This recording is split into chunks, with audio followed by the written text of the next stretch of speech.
नमस्कार, बहुत स्वागत है आपका। आप देख रहे हैं खबर भारत और मैं हूं आपके साथ संगीता श्रीवास्तव। सशक्त नारी से बनता है सशक्त समाज। मां नर्मदा की गोद में बसा एक छोटा सा गांव है कड़ैया।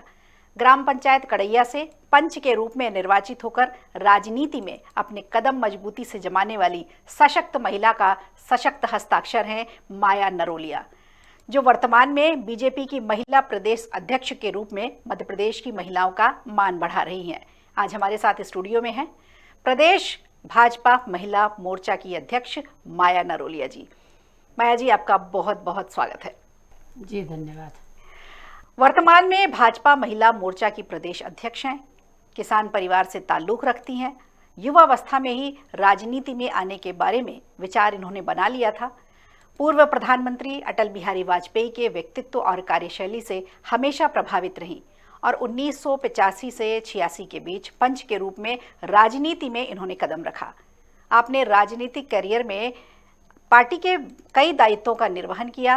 नर्मदापुरम नगरपालिका में वरिष्ठ पार्षद मंडी बोर्ड के लिए डायरेक्टर नियुक्त हुई और 2015 से 2016 में नर्मदापुरम नगरपालिका की अध्यक्ष चुनी गई और वर्तमान में प्रदेश अध्यक्ष भाजपा महिला मोर्चा की ओर से आधी आबादी का नेतृत्व कर रही हैं। प्रधानमंत्री नरेंद्र मोदी और सीएम शिवराज सिंह चौहान के नेतृत्व में महिलाओं के सर्वांगीण विकास के लिए लगातार प्रयासरत हैं। भाजपा महिला मोर्चा की प्रदेश अध्यक्ष माया नरोलिया की कोशिश है कि हर मंच से ज्यादा महिलाओं को मौका मिले। आपको एक बहुत बड़ी पार्टी की बहुत बड़ी जिम्मेदारी सौंपी गई है। किस तरह की चुनौतियां हैं आपके साथ, क्योंकि बीजेपी एक सबसे बड़ी पार्टी, विश्व की बड़ी पार्टी मानी जाती है। भारतीय जनता पार्टी विश्व का सबसे बड़ा राजनीतिक दल है और भारतीय जनता पार्टी में महिलाओं को काम करने के बहुत अवसर हैं। महिलाओं की सुरक्षा, महिलाओं का मान सम्मान और स्वाभिमान अगर सुरक्षित है तो वो भारतीय जनता पार्टी में है। हम भारतीय जनता पार्टी महिला मोर्चा में काम करते हुए कोई भी चुनौती हमारे सामने नहीं है, क्योंकि भारतीय जनता पार्टी का संगठन इतना मजबूत है कि हम बूथ स्तर तक काम करते हैं और बूथ स्तर तक काम करने में हमें कोई भी परेशानी नहीं आती, क्योंकि भारतीय जनता पार्टी के जो भी कार्यक्रम होते हैं वो जनता से सरोकार करते हुए कार्यक्रम होते हैं। बिल्कुल, आपके बारे में जो कुछ भी जाना पढ़ा हमने, उसमें ये पता चला कि आप एक किसान परिवार से हैं और आपके जीवन में पूर्व प्रधानमंत्री अटल बिहारी वाजपेयी के जीवन का, उनकी कार्यशैली का, उनके व्यक्तित्व कृतित्व का बहुत गहरा असर रहा और उसके बाद ही आपने युवावस्था से ही राजनीति में आने का विचार बनाया था। ये किस हद तक सही, और आपकी थोड़ी सी पृष्ठभूमि भी हम जानना चाहेंगे। मेरी पारिवारिक पृष्ठभूमि, माय के पक्ष से भी हम लोग किसान हैं, हमारे यहाँ खेती मुख्य धंधा है, और ससुराल पक्ष से भी हम लोग किसान हैं, खेती हमारा मुख्य धंधा है। मैं स्वयं भी एक किसान हूँ और किसान होते हुए मैंने कृषि उपज मंडी नर्मदापुर में डायरेक्टर का चुनाव भी लड़ा था, जो मैं निर्विरोध जीती थी। और हमारे यशस्वी पूर्व प्रधानमंत्री अटल बिहारी वाजपेयी, जो एक कुशल राजनीतिज्ञ थे, वो सर्वमान्य नेता थे जी। वो भारतीय जनता पार्टी के नेता जरूर थे, लेकिन सर्वमान्य नेता थे। सर्वदल के लोग उनको पसंद भी करते थे और मैं जब बचपन से उनको देखा करती थी और जब मैं विद्यार्थी थी, विद्यार्थी जीवन से ही जब मैं उनके उद्बोधन को सुनती थी, उनके भाषण को सुनती थी, उनकी कविताओं को सुनती थी, तो मेरे मन में उसी दिन से अटल बिहारी वाजपेयी जी के बातों को सुनकर भारतीय जनता पार्टी के प्रति बहुत गहरी आस्था जाग गई थी जी। आपको जब ये अहम जिम्मेदारी सौंपी गई तो इकाई का विस्तार करना एक बड़ी जिम्मेदारी थी और बड़ी चुनौती भी थी। कैसे आपने ये सब किया, और एक साल लगभग होने को जा रहा है और अभी तक कितना काम हो पाया है उसमें महिलाओं के लिए? मैं शुरू से ही भारतीय जनता पार्टी महिला मोर्चा में काम कर रही हूँ। मेरी शुरुआत हुई है महिला मोर्चे की जिले की मंडल की उपाध्यक्ष से। मैं मंडल की उपाध्यक्ष रही, 2 बार मैं नर्मदापुर मंडल की अध्यक्ष रही, 2 बार नर्मदापुर जिले की मैं महिला मोर्चे की जिला अध्यक्ष रही, फिर मैं महिला मोर्चा में प्रदेश की महामंत्री रही। तो मैं शुरू से ही महिला मोर्चा में भारतीय जनता पार्टी में काम करती आ रही, तो मुझे किसी प्रकार की ऐसी कोई चुनौती नहीं लगी। जैसे ही मुझे अध्यक्ष पद का दायित्व मिला, उसी के साथ ही हमने हमारी ऐसी बहनें जो बहुत सक्रिय थी और जिनकी रुचि भारतीय जनता पार्टी के कामों में अधिक थी, उन सबको हमने दायित्व दिया और महिला मोर्चा के पदाधिकारियों हों, कार्य समिति सदस्य हों, हमारी जिला अध्यक्ष बहनें हों, सब बहनें बहुत उत्साह से और बहुत ही ऊर्जा से ओतप्रोत होकर काम कर रही हैं। और मुझे प्रदेश कार्य समिति बनाने में भी कोई परेशानी नहीं हुई। हमारे जो शीर्ष नेतृत्व है, प्रदेश नेतृत्व, उन्होंने हम सब लोगों को फ्री हैंड छोड़ रखा था कि आप बहुत पहले से पार्टी में काम कर रही हैं, आप सबको जानती समझती हैं, और ऐसी बहनों को हम आगे लाएं जो भारतीय जनता पार्टी के कार्य को आगे बढ़ाएं और ज़्यादा से ज़्यादा महिलाओं को जोड़ने का काम करें। बिल्कुल। और स्व सहायता समूह की बात अगर की जाए तो उसमें बहुत सी महिलाएं काम करती हैं, अलग अलग तरह के काम करती हैं। स्व सहायता समूह से महिलाओं को कितना फायदा मिलता है और एक मंच होता है, वो मंच कैसे प्रदान करती हैं? और जब बात आती है हमारे मुख्यमंत्री शिवराज सिंह चौहान की, तो सभी को मालूम है कि वो महिलाओं के लिए, यहाँ की बच्चियों के तो मामा हैं, महिलाओं के भाई हैं, और महिलाओं के लिए वो बहुत ही भावुक हो जाते हैं और बहुत कुछ उनके लिए करना भी चाहते हैं। तो जब आप इस तरह की कोई भी बात या कोई भी इस तरह का प्रस्ताव मुख्यमंत्री जी के सामने रखती हैं तो क्या प्रतिक्रिया होती है उनकी? मैं जब नर्मदापुर जिले की नगर पालिका अध्यक्ष थी, तब से ही मैंने स्व सहायता समूह में विशेष रुचि दिखाई थी और हमारी नगर पालिका में बहुत ज़्यादा स्व सहायता समूह का गठन किया था। और जो बहनें हमारी महिला मोर्चा से जुड़ी हुई थी और गरीब परिवार से थी, उन सबके स्व सहायता समूह बनाए थे। और छोटे छोटे उद्योग धंधे, चाहे वो बड़ी पापड़ अचार हो, बुटीक बंद हो, जो सिलाई कढ़ाई बुनाई हो, या अन्य छोटी छोटी औद्योगिक इकाई हो, उन सब में बहनों को मैंने बहुत प्रोत्साहित भी किया और बहनों ने काम भी किया। और जब हमारे मुख्यमंत्री शिवराज सिंह चौहान जी और हमारे यशस्वी, देश के बहुत ही शक्तिशाली और चिंतनशील प्रधानमंत्री नरेंद्र मोदी जी स्व सहायता समूह के माध्यम से माताओं बहनों को आर्थिक रूप से सशक्त कर रहे हैं और उनको स्वरोजगार देकर उनके स्वयं को आगे बढ़ाने का काम और परिवार के को आगे बढ़ाने का जो काम कर रहे हैं, उस स्व सहायता समूह के माध्यम से हमने बहनों को महिला मोर्चा में भी जोड़ रखा है। हमारी बहुत सी ऐसी महिला मोर्चा की पदाधिकारी बहनें हैं जो छोटे वर्ग से आती हैं और वो स्व सहायता समूह में काम करती हैं।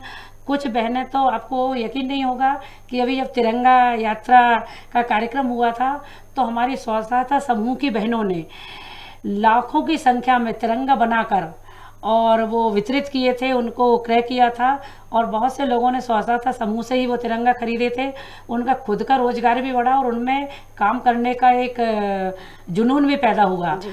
और मैं तो अपने महिला मोर्चा की, चाहे वो नगर की कार्यकारिणी हो, जिले की हो, प्रदेश की हो, मंडल की हो, बूथ की हो, ज़्यादा से ज़्यादा हमने स्व सहायता समूह की बहनों को उसमें स्थान दिया है। जी बिल्कुल, 1000 से ऊपर मंडल हैं, तो इतनी सारी महिलाओं को, इतनी सारी बहनों को साथ जोड़कर चलना भी एक बहुत बड़ा, ये आपका एक बड़ा परिवार हो जाता है। अगर कुछ बहनें जो हमारी जुड़ना चाहती हैं स्व सहायता समूह से, तो आज आपके माध्यम से हम जरूर जानना चाहेंगे अपने दर्शक बहनों के लिए कि अगर जुड़ना चाहें तो वो किस तरह से जुड़े, कहाँ वो अपनी बात रखें, कैसे, किससे मिलना जुलना होगा उनका? हमारे भारतीय जनता पार्टी के 1070 मंडल हैं और हम नीचे तक हजारों की संख्या में हमारे बूथ भी हैं।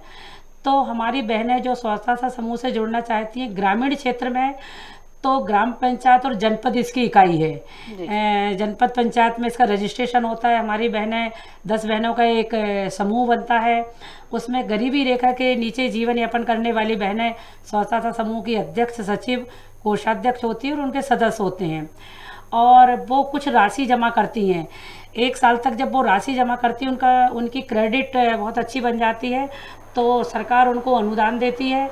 और अनुदान के साथ साथ वो जिस भी विधा में पारंगत हों, जो भी कौशल कला में वो निपुण हों, उस कौशल कला के व्यवसाय को आगे बढ़ाने में सरकार और हमारी जनपद पंचायत उनको आगे बढ़ाने का काम करती है। शहरी क्षेत्र में शहरी आजीविका मिशन के माध्यम से नगर पालिका में एक हमारा विभाग है। शहरी आजीविका के मिशन के माध्यम से हमारी बहनें उसमें रजिस्ट्रेशन कराती हैं, पंजीयन कराती हैं और उनको, उनके समूह को फिर अनुदान मिलता है, सब्सिडी मिलती है। और A grade, B grade, C grade से जो बहनें जितना अच्छा काम करती हैं, निरंतर वो आगे बढ़ती जाती हैं। और सरकार, हमारी मध्य प्रदेश की सरकार, माननीय मुख्यमंत्री शिवराज सिंह चौहान जी ने अपने बजट में ही प्रावधान किया है कि स्व सहायता समूह के लिए अलग से उन्होंने राशि दी है। और हमारे प्रधानमंत्री नरेंद्र मोदी जी तो स्व सहायता समूह के माध्यम से जो हमारी ट्राइबल क्षेत्र की बहनें हैं, जो बहुत अच्छी कलाकृति करती हैं, बहुत अच्छा मांडा बनाती हैं, ऐसी कई बहनों को पुरस्कृत भी किया गया और उनकी कलाकृतियों को हाट बाजार में बेचने का काम भी हमारी बहनों को दिया गया है। बिल्कुल बिल्कुल, क्योंकि लघु उद्योग को भी हमें ऊपर लेकर आना है। आत्मनिर्भर भारत बनाने की जो प्रधानमंत्री की बात है, वो निश्चित रूप से लघु उद्योग जितना भी फलेगा फूलेगा तो वो भारत भी आत्मनिर्भर बनेगा।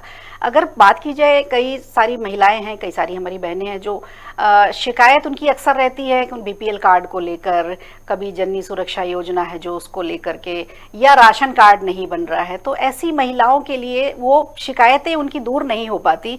आप कुछ उनके लिए ये संदेश देना चाहेंगी, अगर शिकायतें उनकी नहीं तो कहाँ, किससे मिलें और अपनी ये बात रखें कि भाई हमारा राशन कार्ड नहीं बन रहा है, हमारा बीपीएल कार्ड नहीं बन रहा है, या जननी सुरक्षा योजना की कोई भी बात है, तो वो भटकती रहती हैं, उनको सही रास्ता नहीं मिल पाता। अभी हमारी सरकार ने और हमारे मुख्यमंत्री जी ने एक तो एकल खिड़की के माध्यम से, एक ही खिड़की पर सारे काम होंगे, चाहे वो बीपीएल का राशन कार्ड हो, सामान्य राशन कार्ड हो, अति गरीबी रेखा का राशन कार्ड हो, जन्म मृत्यु प्रमाण पत्र हो, ऐसी सारी चीज़ें एक ही स्थान पर उपलब्ध होंगी। लेकिन अब ऑनलाइन सिस्टम भी चालू हो गया है।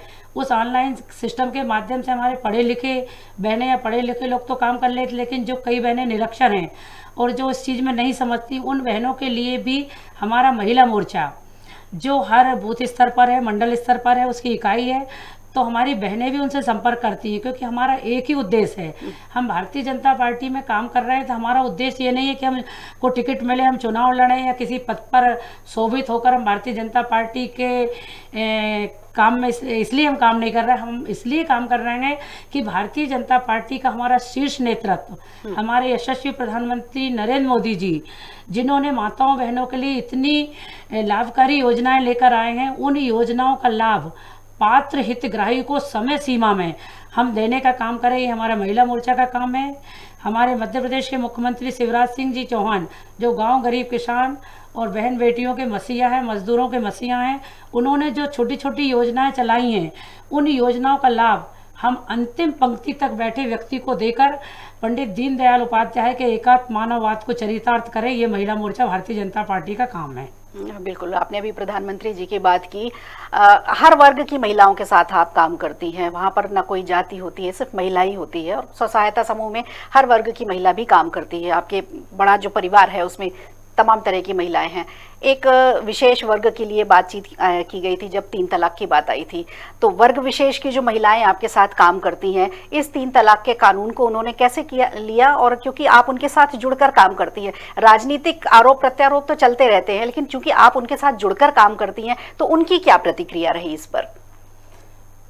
मैं तो इतने दिनों से भारतीय जनता पार्टी में काम कर रही हूँ। भारतीय जनता पार्टी के प्रति दिनों दिन महिलाओं का आत्मविश्वास और महिलाओं में एक विश्वास जागा है कि हम भारतीय जनता पार्टी से जुड़ेंगे या भारतीय जनता पार्टी के महिला मोर्चा में काम करेंगे तो निश्चित रूप से हम सरकार की योजनाओं का लाभ दूसरों को भी दिला पाएंगे, और जो योजना है उनको भी हम खुद समझ सकेंगे। क्योंकि मैं स्वयं मानती हूँ कि कुछ ऐसी योजनाएं जो हमारी बहनों के पास तक सही में नहीं पहुँच पाती हैं, पूरी उनको जानकारी भी नहीं होती है, और वो सही में दफ्तरों के चक्कर काटती हैं, भटकती रहती हैं। लेकिन अब हमारी सरकार ने और हम सब कार्यकर्ताओं ने मिलकर ये सोचा है, क्योंकि हमारे प्रधानमंत्री बहुत अलग हटके प्रधानमंत्री हैं। वो कुर्सी या इसके लिए प्रधानमंत्री नहीं बने, वो मात्र इसके लिए प्रधानमंत्री बने हैं कि हर व्यक्ति के आंखों के आंसू पहुँचूं, हर माताओं बहनों को उनको सुविधा दूं। जैसे उन्होंने उज्ज्वला योजना देकर जो माताएं बहनें चूल्हे में धुएं में अपनी आंखें खराब हो जाती थी या जिनके फेफड़े खराब हो जाते थे, उन सब बहनों के लिए उनने कितनी दूर दृष्टि से सोचा और मुफ्त में उज्ज्वला योजना के माध्यम से गैस के चूल्हे और सिलेंडर मुफ्त में दिए। हमारी माता बहनें आज खुश हैं। और मुद्रा बैंक योजना के माध्यम से भी हमारे प्रधानमंत्री जी ने माताओं बहनों के लिए आगे के लिए योजनाओं के लाभ लेने के लिए उनको मार्ग प्रशस्त किया है। और जन धन योजना के बारे में मैं ज़रूर कहना चाहूँगी कि प्रधानमंत्री जी ने एक योजना चलाई थी, जन धन योजना। 0 बैलेंस पर हमारी सब बहनों के खाते खुलवाए थे, और जब कोरोना काल आया था तब उन माताओं बहनों के खाते में जो राशि आई थी उससे उन्होंने अपने परिवार के पालन पोषण में उस राशि से उनको मदद मिली थी, तो उन्होंने प्रधानमंत्री जी का बहुत धन्यवाद ज्ञापित किया था। तो ऐसे प्रधानमंत्री जो दूरदृष्टा हैं, जो गरीबों के लिए सोचते हैं और गरीब कल्याण योजना को बनाकर आगे अपना काम कर रहे हैं, तो हम उनके सपने को साकार और नीचे धरातल पर ले जाने का काम महिला मोर्चा के माध्यम से कर रहे हैं। बिल्कुल, आपने कोरोना काल की बात की। बहुत भयावह समय था 2 साल का, जिसमें सभी लोगों को बहुत परेशानी हुई। कोरोना काल के समय में भी स्व सहायता समूह ने बड़ी भूमिका निभाई है। तो किस तरह से महिलाओं को आपने इसके लिए तैयार किया? क्योंकि कोरोना में कोई एक दूसरे से दूर ही रह रहे थे, कोई आपस में बात भी नहीं कर रहा था, लेकिन उस टाइम पर भी स्व सहायता समूह की महिलाएं अपनी भूमिका अदा कर रही थी, बाहर आकर के काम कर रही थी, मास्क जैसी चीजें जो बना रही थी। तो कैसे तैयार किया है आपने उनको?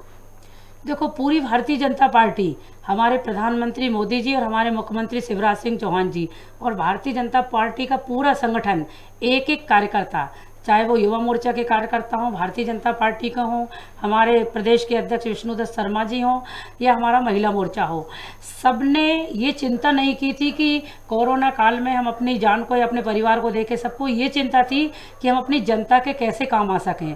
तो प्रधानमंत्री जी के आह्वान पर और मुख्यमंत्री जी के आह्वान पर पूरा भारतीय जनता पार्टी का नेतृत्व, पूरा संगठन सड़कों पर था। हर गली कूचे में भारतीय जनता पार्टी के कार्यकर्ता घूम रहे थे। माताएं बहनें स्व सहायता समूह की मास्क बना रही थी और मुफ्त में मास्क बांटने का काम किया जा रहा था। और हमारी जो कार्यकर्ता बहनें हैं वो भोजन बनाकर देने का काम भी ऐसे परिवारों को कर रही थी जिनका सारा परिवार कोरोना से पीड़ित था और उनके यहाँ कोई भी भोजन देने वाला या कोई भी उनकी मदद करने वाला नहीं था। उस समय हमारी महिला मोर्चा की बहनें टिफ़िन, दवाइयाँ आदि दे रही थी। और सरकारी तंत्र ने भी, हमारी आंगनवाड़ी कार्यकर्ता हों, आशा कार्यकर्ता हों, ऊषा कार्यकर्ता हों, हमारे स्वास्थ्य विभाग की बहनें हों, पुलिस विभाग की बहनें हों और पत्रकार भाइयों बहनों का भी बहुत सहयोग इस कोरोना काल में मिला है। जिससे कि हमारे प्रधानमंत्री जी ने जो सोचा था कि मैं कोरोना में किसी भी व्यक्ति को भूखा नहीं रहने दूंगा, किसी भी व्यक्ति को दवा के अभाव में वो व्यक्ति मरणासन ना हो, तो उन सब चीज़ों को उन्होंने सार्थक किया। और प्रधानमंत्री नरेंद्र मोदी जी के कुशल नेतृत्व में और मुख्यमंत्री जी की कुशल रणनीति के माध्यम से और कार्यकर्ताओं के माध्यम से, और जितने भी दल थे, मैं खुद देखने वाली थी, कोई भी दल घर से बाहर नहीं निकल रहा था। सबको अपनी जान माल की चिंता थी कि हम बच जाएं, जनता का कुछ भी हो। लेकिन भारतीय जनता पार्टी का कार्यकर्ता अपनी जान की परवाह ना करते हुए भी जनता की जान की परवाह कर रहा था। ये सब हम लोगों ने उस कोरोना काल में देखा है, सीखा है और किया है। बिल्कुल, कोरोना का समय जो था बहुत ही खतरनाक था और हम उससे अब बाहर आ गए हैं। हालांकि अभी कहीं छुटपुट केस देखने को मिलते हैं और हमें अब सावधानी भी रखनी चाहिए। चर्चा हम आपसे करेंगे कि महंगाई जो है उसको लेकर के सभी लोग परेशान रहते हैं, खास करके जो महिलाएं हैं, क्योंकि किचन का बजट वहां से बिगड़ जाता है। तो महंगाई को लेकर के जो हमारी बहनें परेशान हैं, उसके लिए आप कुछ कहना चाहें तो? देखिए, महंगाई तो है और काफ़ी महंगाई का से अंतर्राष्ट्रीय बाज़ारों से भी है महंगाई का। लेकिन महंगाई के साथ साथ आप ये भी तो देखिए कि पहले कोई भी व्यक्ति, भले वो छोटी सी पोस्ट पर था, क्लर्क था, चपरासी था, लेक्चरर था, डॉक्टर था, प्रोफेसर था, उसकी मासिक वेतन कितना कम था। अब उसकी मासिक तनख्वाह, उसकी आमदनी कितनी अधिक बढ़ गई है पहले की अपेक्षा में, आप देखेंगे। तो महंगाई खूब ज़्यादा मायने नहीं रख रही है। कोरोना काल की विषम परिस्थितियों में भी मतलब सरकार ने अपने बजट को नहीं गड़बड़ाने दिया और मुफ्त में अनाज दिया, मुफ्त में लोगों को भोजन दिए, मुफ्त में दवाइयाँ दी, मुफ्त में गैस के सिलेंडर दिए और सब लोगों को क्वारंटाइन रखने के लिए भी जगह जगह अस्पताल खुलवाए, घर पर भी व्यवस्था की। तो इससे महंगाई से ज़्यादा अंदाज़ा नहीं लगाया जा सकता। पार्टी बहुत अच्छा काम कर रही है। कोरोना काल में भी अपने बजट से भी पार्टी ने इतना अच्छा काम किया है।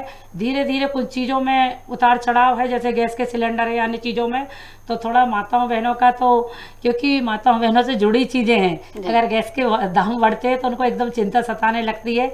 लेकिन उतार चढ़ाव चलते रहते हैं और कुछ समय तक महंगाई पर भी बहुत ज़्यादा नियंत्रण आ जाएगा। जी जी जी। हमारे देश की महिलाएं हैं, प्रदेश की महिलाएं हैं, वो हमारे यहाँ के तीज त्योहारों से भी सबसे ज़्यादा जुड़ी हुई हैं, क्योंकि महिलाएं अगर ना हो तो तीज त्योहारों की रौनक देखने को नहीं मिलती है। बहुत सारे अलग अलग अंचल के अलग अलग त्यौहार होते हैं। महाकौशल की बात करें तो वहाँ अलग त्यौहार हैं, ग्वालियर चंबल संभाग में कुछ अलग लोकल त्यौहार होते हैं। फिर हम इधर मालवा अंचल जाएँ, ग्वालियर चंबल संभाग, अलग अलग तरह के अलग अलग त्यौहार हैं जो क्षेत्रवाद पे बटे हुए हैं। तो क्या महिला मोर्चा का जो कैलेंडर तैयार किया जाता है साल का, उन त्योहारों को, मेले ठेले जो हैं, प्रदर्शनियों को भी वापस उसी तरह से लेकर आने में कोई भूमिका रहती है? क्योंकि अब जिस तरह से कामकाजी महिलाएं हैं या जो घरेलू महिलाएं भी हैं, वो अब त्योहारों को कहीं ना कहीं पीछे, वो जो रौनक रहती थी पहले, वो अब कहीं फीकी पड़ती दिख रही है। तो महिला मोर्चा की क्या ये भूमिका भी रहेगी कि उन त्योहारों को उसी रूप में वापस लेकर के आए? बिल्कुल, महिला मोर्चा की भूमिका पहले भी थी और आज भी है। जैसे कल हरछठ का त्यौहार था, जो माताओं बहनें जिनके पुत्र है, संतान की दीर्घायु के लिए, अपने सुहाग की कामना के लिए हरछठ का व्रत करती हैं। आज भी मैं स्वयं भी हरछठ का व्रत करती हूँ और मेरी महिला मोर्चा की कई ऐसी बहनें हैं जो व्रत करती हैं। कल श्री कृष्ण जन्माष्टमी का हमारा पूरा बहनें आस्था और भक्ति के साथ श्री कृष्ण का जन्मोत्सव मनाएंगी, व्रत रहेंगी, उपवास रहेंगी। फिर हमारी संतान सप्तमी है, हमारी हरछठ है, हमारी हरतालिका तीज है, गणेश चतुर्थी, ऐसे व्रत जो हैं वो आज भी इस भारत देश में, हिंदू संस्कृति में ये व्रत त्यौहार मनाए जाते हैं। और महिला मोर्चा उन व्रत त्योहारों का एक कैलेंडर हमने तैयार किया है। जैसे अगर हमें हरछठ में हम लोग सामूहिक रूप से एक पूजन करते हैं, जैसे जिस भी मोहल्ले में रहते हैं तो हमारी महिला मोर्चा की बहनें सामूहिक रूप से या तो मंदिर हो कहीं पर पूजन करेंगी, भक्ति भाव से भजन पूजन करेंगी। और उस चीज़ से एक संदेश भी जाता है कि हम अगर हमारे इन त्योहारों को याद करते रहेंगे तो हमारे आने वाली जो पीढ़ी है, आने वाले लोग हैं, उन त्योहारों को आगे मनाते रहेंगे। जैसे पोला अमावस्या मनती है, बहनों की पूजा होती है, वो खुरमे बत्तिये बनते हैं घर में। सावन का त्यौहार आता है तो एक अलग प्रकार की वो रहती है, गूजे पपड़िए बनते हैं। ऐसे प्रकार से हम सब लोग उस संस्कृति से जुड़े हुए हैं और उन वृक्षों की पूजा भी करते हैं। तुलसी, आंवला, नीम, पीपल, वड़, उनको पौधारोपण के लिए भी हम ज़्यादा स्वागत सत्कार में साल श्रीफल ना देकर तुलसी का पौधा देते हैं, आंवले का पौधा देते हैं, बेलपत्री का पौधा देते हैं। तो ये सब चीज़ें महिला मोर्चा के माध्यम से भी हम निरंतर करते रहते हैं। बिल्कुल बिल्कुल, नदियों की बात हो या पेड़ पौधों की बात हो, एक हमारा ही देश ऐसा है जहां इनकी पूजा की जाती है।